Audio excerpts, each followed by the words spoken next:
തദ്ദേശ സ്വയംഭരണ വകുപ്പിൻ്റെ കോട്ടയം ജോയിന്റ് ഡയറക്ടറുടെ നിർദ്ദേശപ്രകാരം കോട്ടയം നഗരസഭയിൽ ഇന്റേണൽ വിജിലൻസ് ഓഫീസർ 6/8/2024 തീയതിയിൽ നടത്തിയ പരിശോധനയിൽ നിരവധിയായ ഗുരുതരമായ ക്രമക്കേടുകൾ കണ്ടെത്തിയിരുന്നു.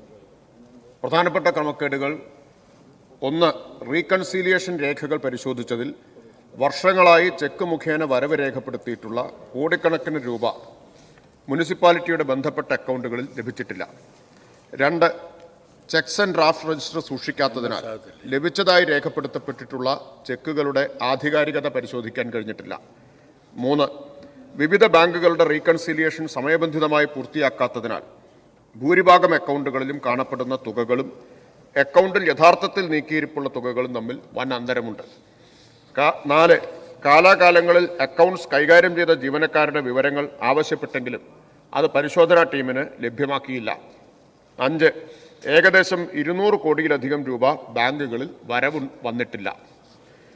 തുടർന്ന് ഈ പരിശോധനയുടെ അടിസ്ഥാനത്തിൽ സംസ്ഥാന തലത്തിൽ പ്രൊഫഷണൽ അക്കൗണ്ടിംഗ് വിദഗ്ധർ ഉൾപ്പെട്ട പ്രത്യേക ടീമിനെ നിയോഗിച്ച് വിശദ പരിശോധന നടത്തുന്നതിനും മുനിസിപ്പാലിറ്റിക്ക് നഷ്ടം നേരിടാനിടയായ സാഹചര്യം സംബന്ധിച്ച് അതാത് സമയത്ത് അക്കൗണ്ട്സ് കൈകാര്യം ചെയ്തിരുന്ന വിഭാഗത്തിലെ ജീവനക്കാരിൽ നിന്ന് സെക്രട്ടറി മുഖേന വിശദീകരണം തേടുന്നതിനും നിയമാനുസൃത തുടർ നടപടികൾ സ്വീകരിക്കുന്നതിനും തദ്ദേശ സ്വയംഭരണ വകുപ്പിന്റെ ജോയിന്റ് ഡയറക്ടർ ശുപാർശ ചെയ്തിരുന്നു.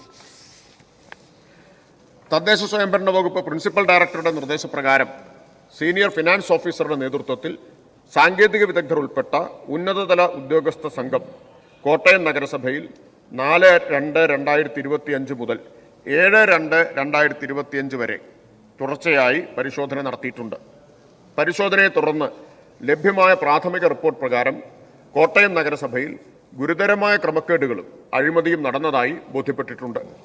പരിശോധനാ സംഘം നൽകിയ റിപ്പോർട്ടിന്റെ അടിസ്ഥാനത്തിൽ വിശദമായ മറുപടിയും രേഖകളും ലഭ്യമാക്കുന്നതിന് കോട്ടയം നഗരസഭാ സെക്രട്ടറിക്ക് നിർദ്ദേശം നൽകിയിട്ടുണ്ട്. വർഷങ്ങളായി നടക്കുന്ന ക്രമക്കേടെന്ന നിലയിലും ഒട്ടേറെ ജീവനക്കാരും മറ്റ് ഉത്തരവാദപ്പെട്ടവരുമെല്ലാം ഉൾപ്പെട്ട വിഷയമെന്ന നിലയിലും ഇക്കാര്യത്തിൽ വിശദമായ അന്വേഷണം ആവശ്യമാണ് എന്നാണ് സർക്കാർ കാണുന്നത്. അതുകൊണ്ട് തന്നെ ക്രമക്കേടിന്റെ വ്യാപ്തിയും ആഴവും കണ്ടെത്തുന്നതിനും ക്രമക്കേടിൽ ഉൾപ്പെട്ടിട്ടുള്ള ആളുകളുടെ പേരിൽ ക്രിമിനൽ നടപടികൾ സ്വീകരിക്കുന്നതിനുമായി ഈ വിഷയത്തിൽ സംസ്ഥാന പോലീസിന്റെ വിജിലൻസ് വിഭാഗം അന്വേഷണം നടത്തുന്നതിനുള്ള നടപടി സ്വീകരിക്കുന്നതാണ് എന്ന് ഈ സഭയെ അറിയിക്കുകയാണ്.